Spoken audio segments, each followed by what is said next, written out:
Grip, how to grip a handgun. This is going to be the best video about grip. You will become better with gripping a gun from watching this video. I guarantee it. What we're going to do is we're going to talk about different grips that other shooters, highly competent people have shown how they hold the handgun, and then I'm going to talk about how I do it, what I've come to as of right now. All right, so first things first is when you're gripping the handgun, you got the frame. Frame's polymer and the slide is steel, so you got, roughly 2 ounces, 2 pounds. All the weights right here. If you ever take your gun apart to clean it, which you should, then you're going to see all the weights right there. That's what's going to move most of the gun, and you have this frame that weighs almost nothing.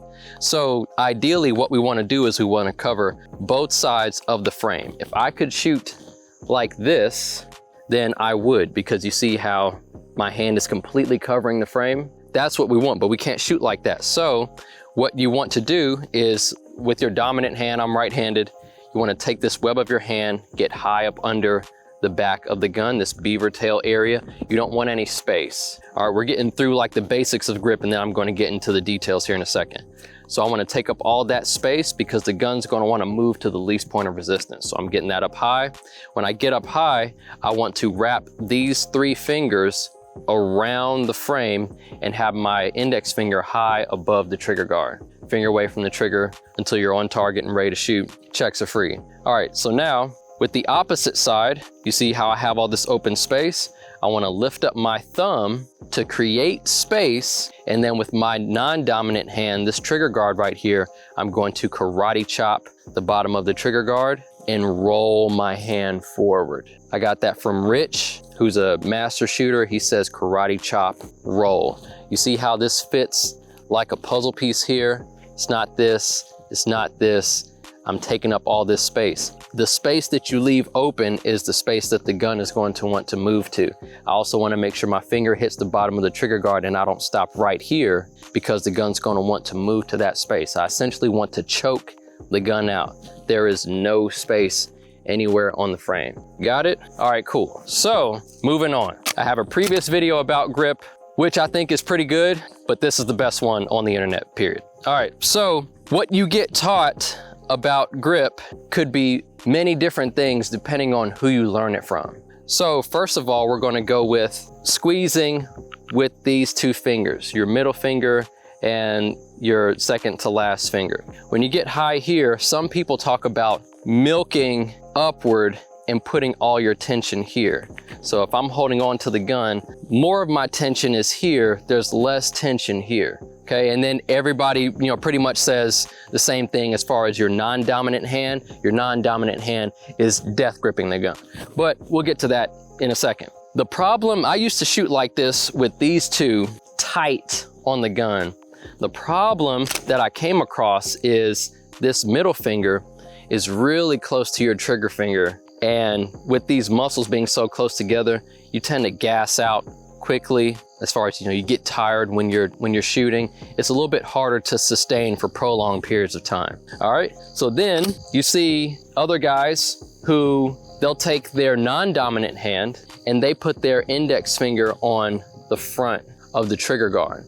You might see some Navy SEALs, super tactical, high speed, low drag, doing that. I always tell beginner shooters not to do that. The only people I see doing that at an exceptional level are highly skilled competition shooters who have race guns and stuff like that. They're shooting staccato match ammo that's, shooting softer or whatever. Or the Navy SEAL special ops guys who are putting, 1 million rounds a year or whatever they're doing. They're spending a lot of time behind the gun. What you're more than likely going to do as somebody who doesn't put a whole lot of time, and I mean a whole lot of time behind the gun, is you're going to take this index finger and you're going to move the gun under recoil, because when the bomb explodes 2 feet from your face, you're going to go, oh! And you're going to move the gun off target because you're trying to use this as a crutch to keep the gun stable, when you should be using these 3 fingers and your support hand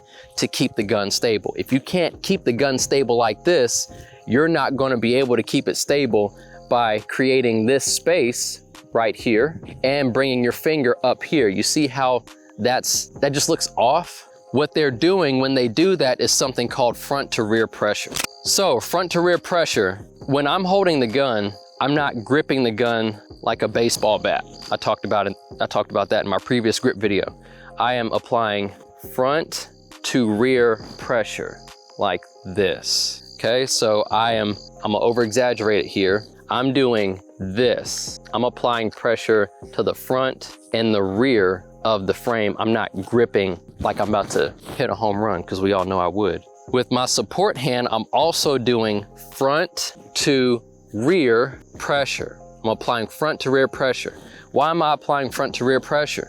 Well, because when I press the trigger, I'm pressing the trigger from the front to the rear. When I press the trigger from the front to the rear, the slide is going to reciprocate from the front to the rear. The kinetic energy is going to go from the front to the rear. My grip is in alignment with all the energy getting transitioned from the front to the rear of the gun. So my grip is in alignment with that, which means that my hands aren't gonna be all like this. It's gonna be in sync with what's going on. Got it? So when you see these high-speed, low-drag, super tactical guys, and they are putting their finger on front, what they're doing is they're adding even more front to rear pressure. They're pressing their finger at the front of the trigger guard and pressing back into their hand. You don't know how to do it yet.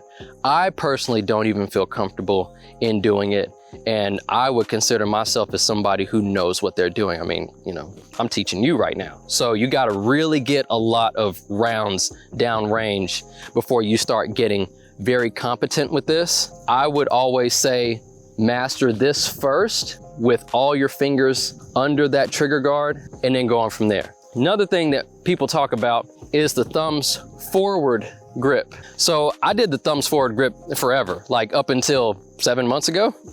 And I've been shooting for quite a while. But what I started to realize is that my wrist wants to cant when I'm doing thumbs forward. All right, it doesn't mean you can't shoot, because this is what several people do. Several people are going to teach you several different things. So you got to find what works for you. And this worked for me. I passed shooting qualifications and stuff shooting at this grip. But what I started to learn was that the gun shoots better for me when my wrist is straight instead of canted. There's not as much variability going on when I'm shooting. So what I do is I lift my thumbs up and I keep my wrist straight. This allows the gun to just kind of move without having massive dips as I'm shooting. So that's the first part of my grip. I keep my thumbs up and I keep my wrist straight. You will see it if I was to draw the gun. If I draw the gun, you see how my wrist is angled down? I actually draw the gun with my wrist straight. You see that? Same thing. So when I'm presenting the gun, my wrist stays straight, and then I lift my thumbs up. Now they don't have to be up this high, you know, that's kind of goofy, but they're just slightly up high. My thumbs, I can just show you left-handed, my thumbs aren't pushing down either, okay? Your thumbs are resting. All of your grip is here, and I'm about to talk about that now. So in the beginning of this video, I talked about how people squeeze with these two fingers. I now squeeze with these two. And Dwayne talked about that in the anticipation video, and I tried it and I was like, you know what? He knows what he's talking about. I like it. When you squeeze more at the bottom, you experience less movement with the gun. You know, most of y'all don't know, but I'm a music composer. I'm always in favor of listening to a CD or vinyl instead of an MP3 file, because the files are just more sonic artifacts in it, and you know, we could nerd out on that later. But if you envision so I'm just gonna send the slide forward. So clear gun.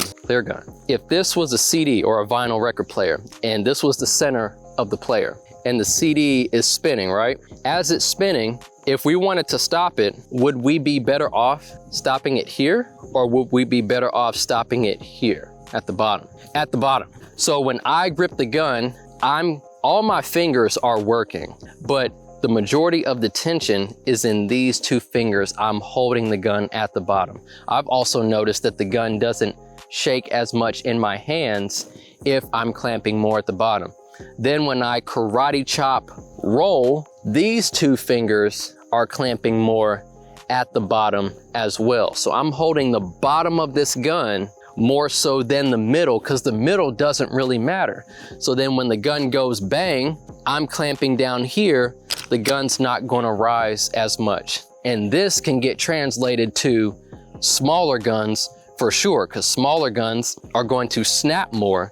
So to have more control, I always clamp at the bottom, lift my thumbs up, lock my wrist instead of canting it, and then you just press the trigger straight to the rear. I already did a series of videos about the 7 fundamentals of shooting. The trigger press video is still a really good video and it holds up. I follow the same stuff even today. That's solid, go look at that. But this is the best grip video ever, ever. Take me to Judge Judy. This is it. So, when you're gripping the gun, make sure that you try this dry first at home. And when you're trying it dry, like don't even try drawing, just try feeling everything. All right, my grip's at the bottom. My grip on my support hand is at the bottom. And just bring it up to your face and just kind of see how long you can hold it. See how long you can hold it with a really intense grip, because if somebody runs up on you, tries to do you extreme bodily harm or take your life, you're not gonna be babying the gun. You're gonna be like, oh Jesus, please. So you want to hold it as tight as you can and just see how long you can do it. What I always hear is people talk about, oh, well, my hands aren't strong. Just a second, this real quick. All right, this is all types of stuff that you can use. You see this? Dwayne has one of these as well. Link is in the description. You can go to the Amazon store that I have linked on this video and get all this stuff. That's front to rear pressure. That's what front to rear pressure looks like. You could practice that and work that all day. You also have this thing to pinch your fingers, press your fingers down, make your fingers stronger. You have this type of stuff. You can put your fingers in here and spread your fingers. This is the strongest weight. They'll have different ones, 10 pounds, 20 pounds, 50 pounds. And you can spread your fingers out, make your fingers stronger. And then you also have stuff like this, where you can just squeeze these little rings. It's still front to rear pressure. All right, another thing that you can do is farmer's walks. So get some weight. The weight needs to be not super light, but not super heavy, just a happy medium where it's like, this is kind of heavy. And then you just want to, at your shoulder blades here, you want to pinch your shoulder blades back and hold the weight and just walk around upright and try to do it for 4 minutes at a time. If you don't work out, then you'll have to build yourself up to it, but that's going to be good to strengthen your grip. Another thing that's going to be good to strengthen your grip is just hanging. Get a bar, jump up, hang. Try to get to where you can hang for 2 minutes at a time. All right, I wasn't able to hang for 2 minutes straight. When I first did it, I had to, I think I got like 50 seconds. And then I was like, I gotta get 1 minute and 10 seconds on this next one. And I was hanging on the bar. I was like, come on! Like I was screaming and, trying to push through. I was thinking about David Goggins while I was doing it. That always helps. And then another thing that you can do is you can put your hands in some rice. I only know about this because my videographer, Steven, climbs rocks, but he was talking about how you can put your hands in rice and just grab rice in buckets, and that's going to work out the muscles in your hands. That's what rock climbers do to strengthen their grip.